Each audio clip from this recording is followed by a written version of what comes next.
Cordial saludo para todos. En el siguiente video hablaremos acerca de Paulo Freire a propósito de la pedagogía crítica en América Latina. Bueno, quisiéramos iniciar con esta pregunta: ¿quién es Paulo Freire? ¿Quién fue o quién sigue siendo? Decimos quién sigue siendo a propósito del impacto que su propuesta aún sigue teniendo en el ámbito de lo educativo. Paulo Freire fue un pedagogo brasileño, nacido en Recife, capital del estado de Pernambuco, en el año 1921. Un pedagogo experto en incomodar la pedagogía tradicional, o mejor, en sus palabras, la educación bancaria, al querer expresar su pensamiento, digamos, un tanto problematizador acerca de la educación y de todo lo que los procesos de aprendizaje implican. Paulo fue educado bajo el seno de una familia católica. Digamos que las experiencias que tuvo que vivir y enfrentar en su pueblo natal, experiencias de pobreza y necesidades, inspiraron su propuesta pedagógica, una propuesta revolucionaria, digamos, ante los ojos de muchos, pero también una propuesta completamente transformadora ante los ojos de otros tantos.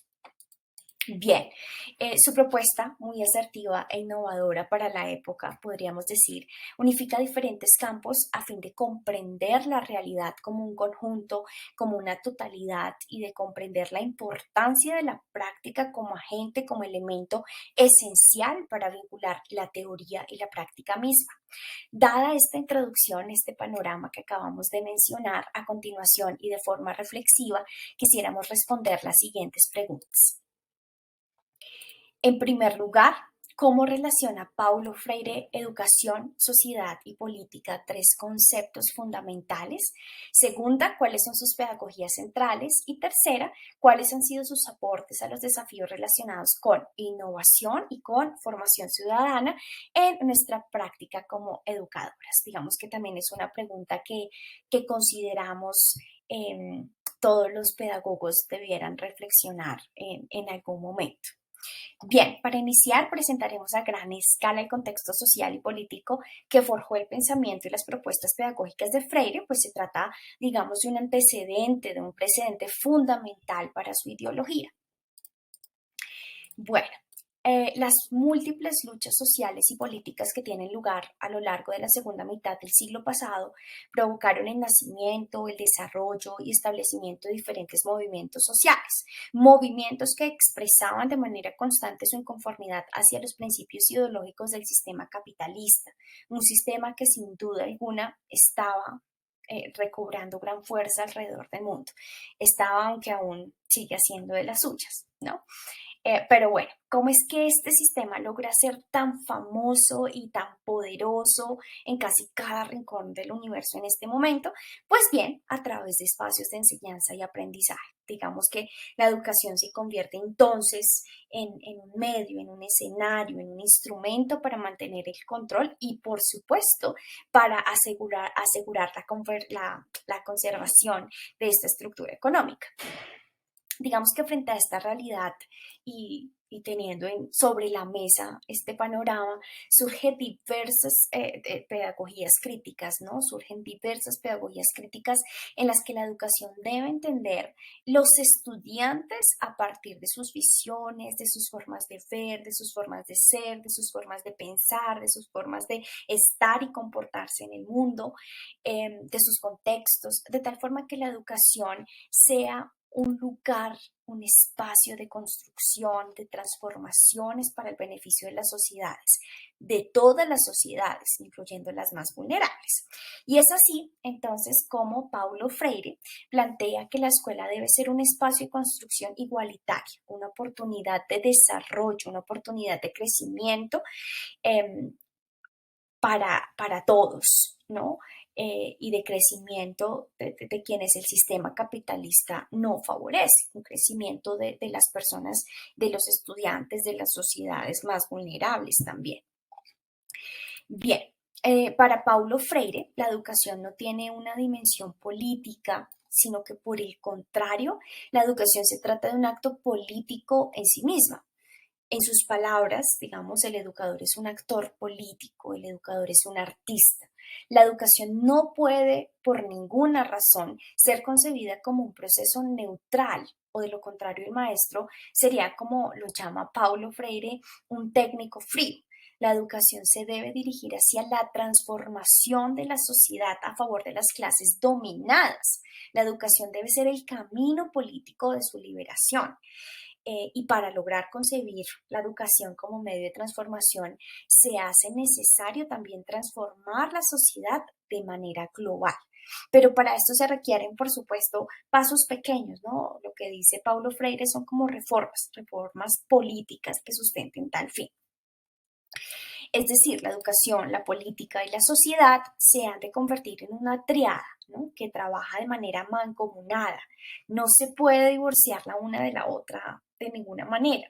Se trata de un engranaje que trabaja o que debe trabajar mejor sí y solo sí de forma conjunta. La educación es un proceso político a favor de la sociedad, por y para la sociedad. Bueno, ahora abordaremos algunas de las categorías centrales del pensamiento de Paulo Freire y vamos a comenzar con lo que él llama la contradicción opresor-oprimido y que tiene que ver con unas formas de conciencias de un grupo social que ejerce una relación de dominancia sobre otro grupo social, que serían las conciencias oprimidas. Esta situación está enraizada en unos procesos históricos de deshumanización social y de distribución desigual del poder. Para Paulo Freire es desde las conciencias del oprimido que surge el proceso de liberación. Y es muy importante un proceso de reflexión porque en ciertas formas, en las conciencias de los oprimidos también se hospeda en su interior al opresor. Otra de las categorías tiene que ver con el conocimiento y la enseñanza. Para Paulo Freire, el conocimiento es algo que precede a la palabra escrita. Esto implica, por ejemplo, que cuando los estudiantes y las estudiantes llegan al aula de clase, ya vienen con conocimientos sobre el mundo, con ciertas formas de relacionarse con el mundo que es importante respetar y tener en cuenta al momento de enseñar, al momento de proponer episodios de aprendizaje. Ahora, para Paulo Freire, enseñar no es transferir conocimiento, sino que se trata de crear las posibilidades para su producción y para su construcción. Se trata de una práctica problematizadora que se nutre de las relaciones que las personas van desarrollando con el mundo mientras lo asumen como una realidad que no es estática, sino que es susceptible de una comprensión crítica y susceptible también de transformación. Esta concepción también se ve reflejada en la forma en la que los individuos interactúan con los objetos cognoscibles, como los llama él, que aquí estos objetos van a ser mediadores en contraposición a la práctica bancaria, en la que estos objetos cognoscibles son apropiados por el educador, quien los deposita en educandos pasivos. Entonces, en Paulo Freire es importante la concepción crítica de la educación. La enseñanza se concibe como una práctica problematizadora sobre la que se reflexiona críticamente y que busca la humanización. La siguiente categoría tiene que ver con la mediación del mundo y de la realidad en el proceso de humanización y por lo tanto en el proceso también de educación. Él habla mucho de leer la palabra, leer el mundo. Entonces, en este sentido, este autor brasileño plantea la idea de que no se puede asumir a la persona como un ente abstracto y desligado del contexto en el que se encuentra inmerso. Así como tampoco se puede concebir al mundo, esto es la realidad, sin incorporar la acción humana. Las relaciones entre acción humana y mundo se establecen en un pensar y en una relación dialéctica. Esta es una posición que se contrapone a aquella que él denominó práctica bancaria y cuya principal característica es la de ser una práctica de dominación. Una práctica educativa deseable será aquella que reconozca la mediación del mundo en el proceso de construcción de los aprendizajes de los educandos. Freire sintetiza estas ideas expresando que ya nadie educa a nadie, así como tampoco nadie se educa a sí mismo, sino que los hombres y las mujeres se educan en comunión y el mundo es el mediador. Esto implica que el mundo va a ser entendido en una relación dialéctica con los hombres y las mujeres, en la que los objetos cognoscibles van a ser los mediatizadores de los procesos educativos, y en la que los sujetos serán siempre sujetos cognoscentes, que van a ser activos y no van a ser simplemente receptores pasivos. Otro de los conceptos claves que propone Paulo Freire es la conciencia del inacabamiento. Y esto también tiene que ver con lo que ya hemos hablado antes del proceso de humanización. Y él expresa que una de las raíces de la educación y lo que la hace específicamente humana se encuentra justamente en la radical inconclusión de los seres humanos. Y no solo en la radical inconclusión, sino en el hecho de que los seres humanos son conscientemente inacabados. Y eso es justamente lo que hace al ser humano educable. Otro de los aportes importantes que hace Paulo Freire está relacionado con la esperanza. Porque como ya vimos, el ser humano es conscientemente inacabado. Entonces él se pregunta, ¿cómo sería posible a un ser conscientemente inacabado implicarse sin esperanza en una búsqueda permanente de humanización, en una búsqueda permanente de educación? ¿Cómo es posible para un ser que se concibe como inacabado implicarse en un proceso de educación sin tener esperanza? Él, de hecho, lo resume en una frase que se puede encontrar en el libro de A la sombra de este árbol, en la que él dice: los educadores sin esperanza contradicen su práctica, porque la educación es inherentemente una práctica prospectiva, una práctica que implica la construcción de un futuro, y para la construcción de ese futuro la esperanza es indispensable.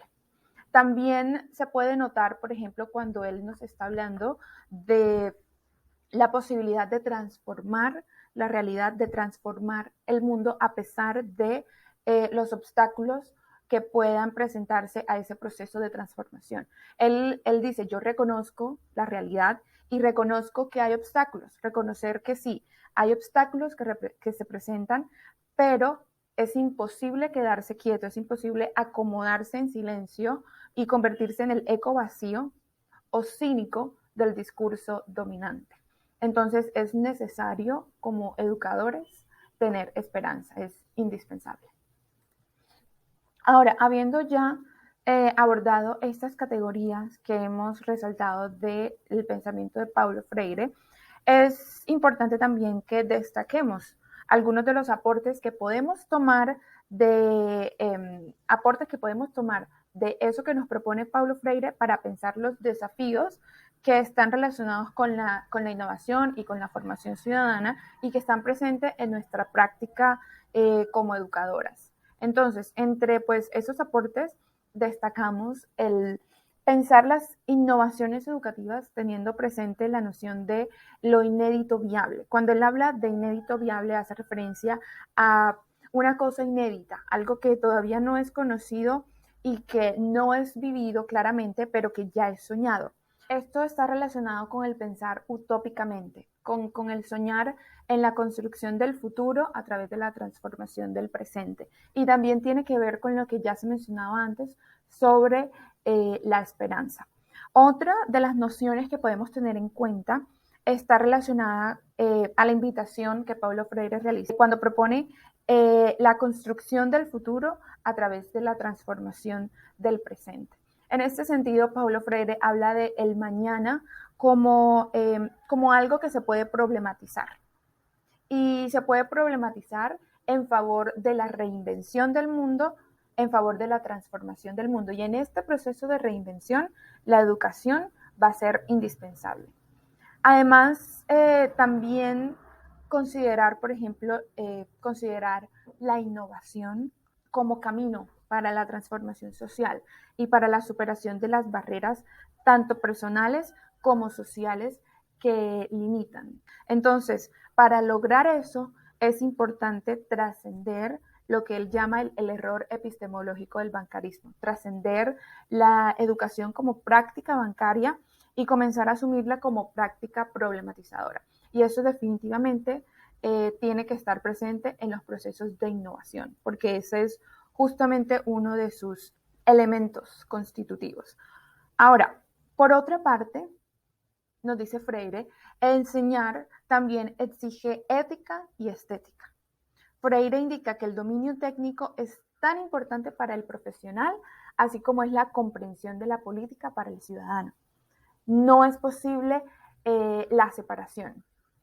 Entonces, en este sentido, la educación implica necesariamente la formación ciudadana. Las mujeres y los hombres como seres históricos sociales son también seres éticos. Y en ello también se encuentra el carácter formador del ejercicio educativo, algo que es fundamentalmente humano. Entonces nos dice Paulo Freire que es necesaria una educación para la decisión, una educación para la ruptura, para la elección, para la ética, en fin. Y sobre cómo hacerlo, sobre cómo lograr eso, Paulo Freire nos dice que es necesario corporizar las palabras en el ejemplo. Esto significa, por ejemplo, que se aprende y se enseña democracia haciendo democracia. Ahora bien, sería posible entonces decir que tenemos bastante por agradecer a Paulo Freire. Claro, bien sabemos que su pensamiento sigue incomodando la escuela tradicional, una escuela que sigue vigente en muchos lugares del mundo, pero su pensamiento también ha traído contribuciones en las prácticas pedagógicas. Su pensamiento sigue siendo de gran valor para quienes creemos en que la educación es el camino de la transformación, del progreso, de la reforma de la sociedad, para quienes consideramos que al interior de las prácticas educativas, la relación entre sujeto y objeto, entre la conciencia y la naturaleza, entre la teoría y la práctica, deben cobrar sentido y validez en el ejercicio educativo. Digamos que además esta reflexión de estas relaciones serían también una práctica a favor de la innovación y de la formación ciudadana en muchos lugares, ¿no? Donde el ejercicio de lo educativo desafortunadamente ha quedado encapsulado en el siglo XVIII, la educación tradicional, en la educación bancaria, en palabras de Paulo Freire. La innovación y la formación ciudadana, sin duda alguna, son dos aspectos, dos áreas que suponen grandes desafíos para los educadores. Uno de ellos se fundamenta en la reflexión, en la autorreflexión sobre las prácticas pedagógicas, sobre qué hacer y cómo hacerlo, digamos que en sintonía con las dinámicas socioculturales que permean el contexto. Reflexionar sobre lo que queremos hacer, lo que podemos hacer y la manera en cómo lo podemos hacer y cómo podemos aprovechar estos espacios de interacción en el ejercicio de lo educativo con el fin de favorecer el progreso y el desarrollo de la sociedad. Todas estas reflexiones suponen y tienen un gran valor dentro de los procesos formativos. Se hace de vital importancia dejar de lado la ingenuidad y asumir un pensamiento crítico. Y esto es para los educadores, para todos los pedagogos, para nosotros los educadores. Lo repito, se hace de gran importancia, de gran validez, dejar de lado la ingenuidad y asumir un pensamiento crítico, un pensamiento que favorezca la transformación social, la transformación educativa y la transformación política, por supuesto. Un pensamiento que contemple a todos y cada uno de los estudiantes, inclusive a los más vulnerables, como parte de los procesos transformadores. Todos tenemos siempre algo que aportar. La escuela, la sociedad y la política debe ser de todos, para todos y a favor de todos. Bueno, muchísimas gracias.